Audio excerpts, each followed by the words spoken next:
Hey, what is going on with y'all, man? It is Black Balloon, and I'm coming back with another video, so y'all already know what's going on. Alright, y'all. Yeah, man, look, today we are gonna continue where we left off last Sunday, right? Y'all remember last Sunday, we finally got the Liam Payne video out, and, we talked about how strange the circumstances was surrounding his death. Now, from that video, I got two really good suggestions for this Sunday. And I thought, why not? Let's not think about it too much. We can knock these videos out. And I'm going to kind of put these together. I don't usually, make the video about two separate people. But since it's kind of along the same topic and they all died the same way, I figured it would be cool to do, right? So if y'all don't know this guy on the screen, this is the late, great, legendary Donnie Hathaway. We are also going to cover Trevor Moore in this video as well, because from these two back to Liam Payne, and, these are not the only three, they basically all died the exact same way. Now, I know a lot of y'all know about Trevor.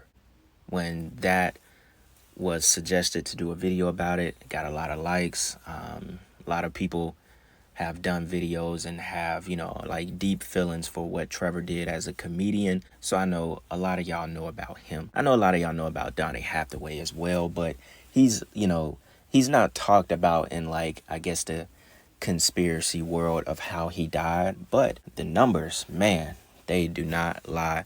And if y'all know anything about Donnie, then when we get to this article that I have, you will not be surprised at all. With that being said, y'all, I think we'll go ahead and just jump into Trevor's story first. I got a clip or two where, I'm sure some of y'all have seen these clips.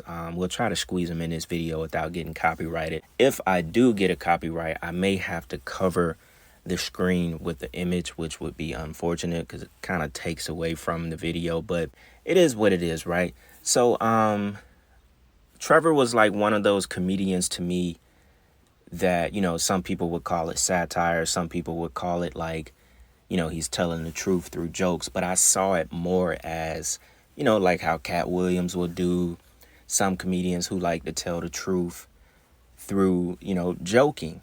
And he talked about a lot of stuff. There's a wide range of topics that I guess he wasn't afraid to speak on, right? Even all the way back to 9/11. So yeah, y'all, look, without me making this intro much longer than I already have, we'll go ahead and get into these clips that I have from Trevor, and we'll come back and talk about how all these deaths are the same. Check this out.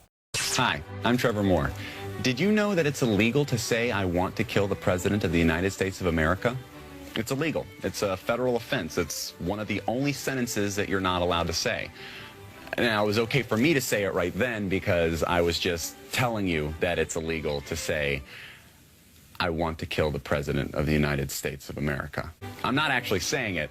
I'm just letting you know that it's illegal to say that. It's kind of like a public service. I'm letting you know so that you don't accidentally go out and say something like that. But what's interesting is that it's very illegal to say, I really, really think someone out there should kill the President of the United States of America. That's illegal. Extremely illegal. Very, very illegal. But not illegal to say with a mortar launcher, because that's its own sentence. It's an incomplete sentence, but it may have nothing to do with the sentence before that. So that's perfectly fine, perfectly legal.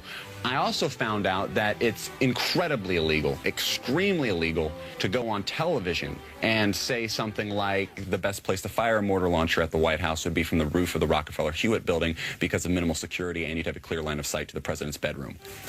Insanely illegal. Ridiculously, recklessly, insanely illegal. Yet even more illegal to show an illustrated diagram. Insanely illegal. Ridiculous. ridiculously, horribly felonious, because they will come to your house in the middle of the night and they will lock you up, extremely against the law. One thing that is technically legal to say is that we have a group that meets Fridays at midnight under the Brooklyn Bridge, and the password is 6 Semper Tyrannis. I work in television on a comedy show. Does anybody here want to work in television when they grow up? Okay, okay. Who likes comedy? Who's the class clown? Joey! Joey? Joey's the class clown? I saw Sarah at recess, and this is what her face looks like. Okay, all right. I want to be an astronaut. Oh, you want to be an astronaut? Well, that's great. You can be an astronaut. All you have to do is study flying or science, and maybe someday you could be the first astronaut to walk on the moon. No! There already was an astronaut who first walked on the moon. Well, no, not really. That wasn't real. See, there was this thing called the Cold War, and in order to beat the Russians, we kind of faked that. That never happened. See how there's no windows on the side? And see underneath where there's like a pod thing? What's that, right? Take a look at this wreckage. See how there's no plane parts on the ground there? What does that look like? A missile. You see, President Bush was in a secret society at Yale called the Skull and Bones. His dad was too, and they all worship Satan. President Bush worships Satan? In my personal opinion, absolutely. And one of the Skull and Bones initiation rituals is that to get in, you have to lie naked in a coffin and masturbate in front of the older members. But the really messed up thing is that since former President Bush, Bush Sr., was also a member, he requested to be there to watch his son's initiation. So he watched his own son masturbate. President Bush masturbated in front of his dad. Yeah, it's pretty gross. Now, outside of a couple of articles that only update the cause of death for Trevor Moore, there's not much at all. There's really no details. I had to search like at least 7 or 8 articles just to even find that he had security cameras in his house. Like, none of these articles provide any kind of detail. But of course, the death was ruled an accident, just like Leon Payne. So Trevor Moore died August 6th. 2021. Some other articles say that he died August 7th, which would have been a Saturday.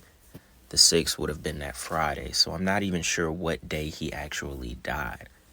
There was also a podcast that he was on, which got posted here to YouTube just a couple of hours before his death. And, you know, coming from someone that's not like a major fan of Trevor, he seemed like his normal self. Like, me researching his video and seeing like what kind of guy he is, he seemed like himself in that podcast. It didn't seem like anything was going on or anything indicated that he was about to die. Although it seemed like throughout that podcast, he talked about death a lot. But, you know, I guess that's what they say sometimes when the spirit knows what's about to happen.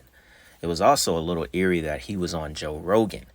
I think he was on Joe Rogan like years ago. This might have been like 15 or 16, 2015 or 2016. It was super eerie because Joe Rogan basically made a joke about falling off of your roof and breaking your neck. Slipped and fell off your roof and broke your neck?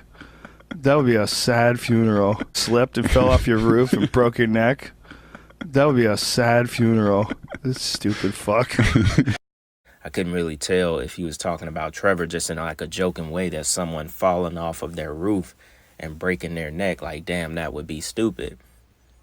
And then it turns out that Trevor basically dies the exact same way. He fell off of his balcony at his home, y'all. His house, you know, onto his patio, which was about 2 stories down. And they ruled his death an accident. And the cause was blunt force trauma. He was 41 years old. The coroner said in his report that the accident occurred in Moore's backyard where he was found on the patio. He died of blunt force head trauma. The report also found that Moore's blood alcohol content was well over the legal limit. Then the only article I could find this in, the coroner's report said it viewed security camera footage to make its determinations. Nothing else. Didn't say what they saw on the camera. Didn't say he was drinking, he stumbled by accident. It's nothing, y'all. If y'all can find anything, let me know. It's nothing. It's just he fell 2 stories. It was an accident, you know. Blunt force head trauma from falling. That's it. We viewed the security camera, but we're not going to tell y'all no other details. Just know that we looked, and that's what we telling y'all. You know, it really makes me think about that clip back when we were reacting to, what's her name? Candace Owens. And she was talking about how they make sure that they are in control of the medical examiner's office. So it's like, you know, they could pretty much tell you whatever. And it sounds just like Liam Payne's death, right? It literally sounds the same. And, you know, the clip where he was going in about the president and basically like telling people it would be illegal for you to say that. I'm not going to say it in this video too much because I don't want anything to get flagged. But he definitely had a funny way of trying to tell the truth. Even the thing with the kids, he was in a classroom and he was talking about 9/11, the whole thing with the presidents and Skull and Bones. I even think that was over 15 years ago when he was in that classroom and he showed the little kids. I don't know if you actually watch the clip, it almost seems like he's not actually there, or like they pieced together the footage and got the kids' reaction like without him being right in the class. I don't know, it just seemed a little weird that he would be sitting there genuinely talking about, you know, one of the rituals of the Skull and Bones was that they had to lay in a coffin and masturbate in front of the other ones. It just seemed weird that, you know, I wouldn't talk to little kids about rituals and masturbation and stuff like that. So I thought that part was a little weird, although it was very true, especially the part about the wreckage and the Pentagon. So I thought that was very interesting, and it was a little weird that he was talking to kids about masturbation. As far as the death, there is literally nothing else that I could find. So I think in this moment right here, y'all, we'll get a little bit into the death of Donnie Hathaway. This is why I wanted to put these 2 videos together, because separate, they just didn't hold enough for a complete video to do it on either person. I do got like a little short news clip I want y'all to see just to gather a little context, a little bit of texture for the video. Take it back to 79 when Donnie Hathaway died. And yeah, man, so y'all check this out. The sudden loss of Donnie Hathaway. He's widely considered one of the founders of American soul music. Donnie Hathaway was raised in St. Louis in the Carr Square housing projects. He became famous for his stunning voice and his talent as a writer and producer. He won Grammy Awards for his collaborations with Roberta Flack and Aretha Franklin. He also recorded the theme song for the TV show Maude. He might best be known, though, for his holiday classic, This Christmas. Singer-composer Donnie Hathaway had his musical roots here at New Jerusalem Baptist Church. At the age of 4, he toured and performed nationally and was proclaimed the youngest gospel singer at that time. The family refused to move Hathaway's funeral to a larger church because of the large crowds expected. Today, family, friends, and some of the greatest in the music field came to say goodbye to Hathaway. Award-winning composer and singer Stevie Wonder, and Roberta Flack, who shared a Grammy Award with Hathaway in 1973. Reverend Jesse Jackson, head of Operation Push, eulogized Hathaway as an authentic genius of our day. And Jackson says he believes Hathaway may have accidentally fallen from his hotel window. Donnie died with his coat and scarf and cap on. It is not likely that one would go through the preparation of full attire just to jump out of the window. How he died cannot consume our time, but rather how he lived and what he contributed. His legacy is music. Hathaway came from the ghettos of the Carr Square housing project. He graduated from Vashon High School in 1963 and received a music scholarship to go to Howard University. Once at Howard University, Hathaway began composing for such greats as Curtis Mayfield, Jerry Butler, and the Staple Singers. In 1974, Hathaway had 2 gold albums. Hathaway leaves behind a wife and 2 children.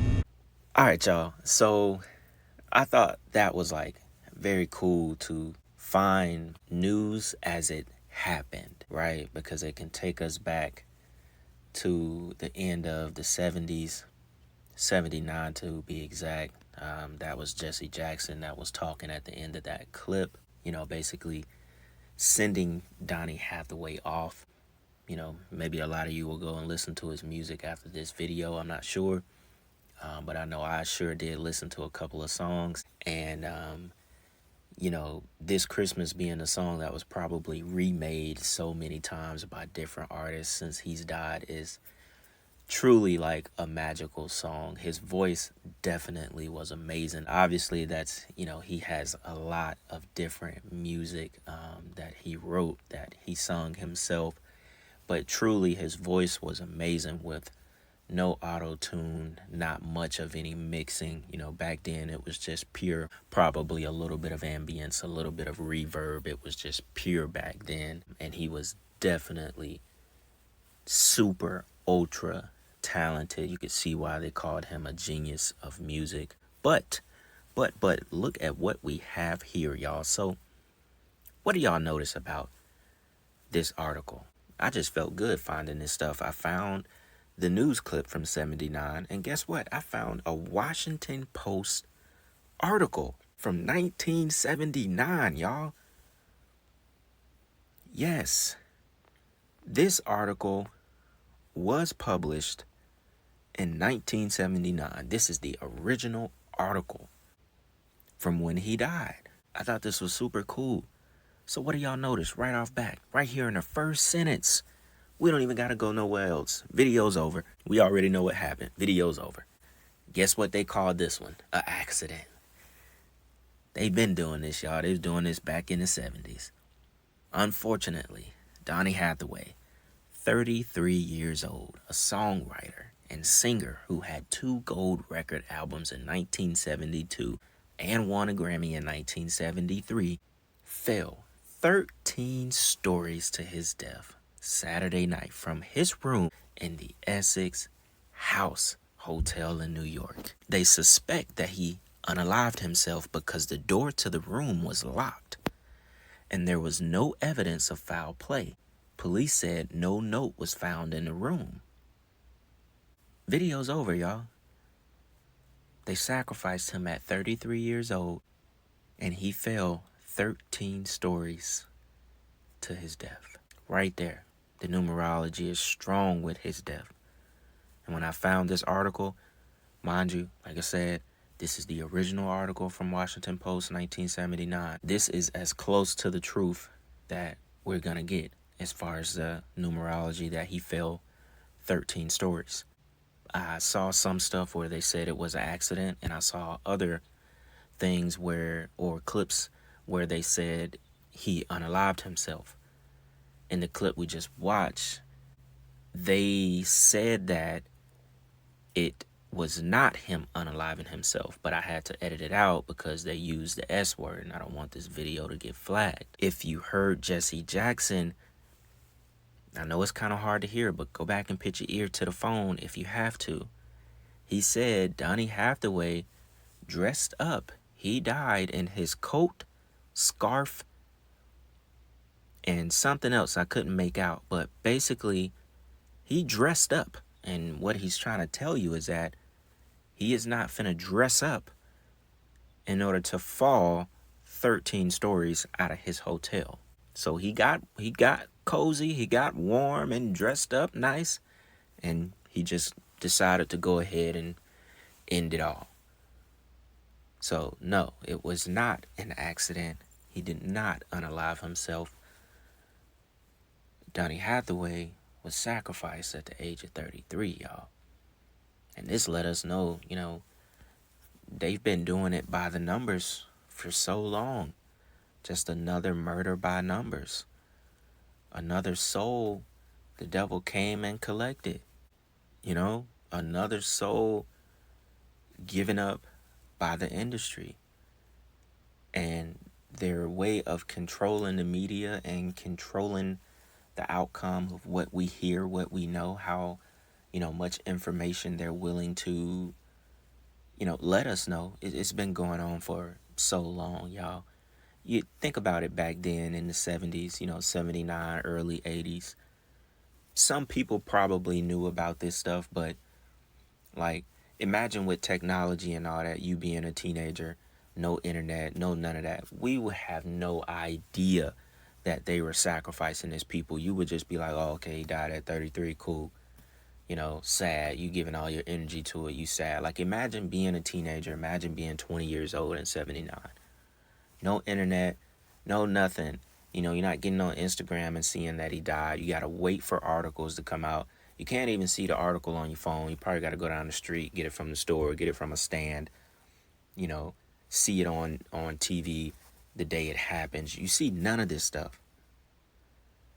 But, nowadays, 45, 46 years later, we get to like tear this stuff apart. And we can see that it's been going on for so long. I guess what I'm trying to say is like, it's a blessing, It's a blessing to, first off, just be living life, period, because that's a gift that God gave us, The greatest gift is to live life, but it's really a blessing to live in the time that we live in, to, kind of like lift the veil off of our eyes and be able to see all of this demonic stuff that's been going on for so long, because I couldn't imagine living in any other time period. Like, we were meant to live in the time that we live in now. You're meant to meet certain people. A lot of y'all were meant to listen to my videos and hear me tell the truth the way that I tell it. Sometimes you won't be able to understand it if you hear it from other people. Maybe God wanted you to hear the way I told the truth, I'm not saying I tell it the best or I know everything, but we connect on a spiritual level where, we don't have to see each other, we don't have to know each other, but we can agree and we can learn, and we can just keep exposing darkness, which is the ultimate mission. But it's a blessing for us to be alive in this time, y'all. Things are going to happen, things are going to continue to happen, and we're going to be exposed to a lot more that people in the past didn't have the opportunity, to have what we have now. And I find that to be a blessing. We're at the time where we are supposed to be. Everything is divine timing, y'all. So this one was a little bit more short with Donnie Hathaway, because y'all know this happened over 40 years ago. So there's not much for me to go on with in this video. But it's clear as day what happened to them both, Trevor and Donnie. So yeah, y'all, man, I think we'll wrap it up. Y'all already know how we do it. Sacrifice Sunday. The series continues. As always, y'all let me know what y'all want to see next on the channel. So with that being said, y'all, it's Black Balloon, and I'm going to see y'all soon. I'm out.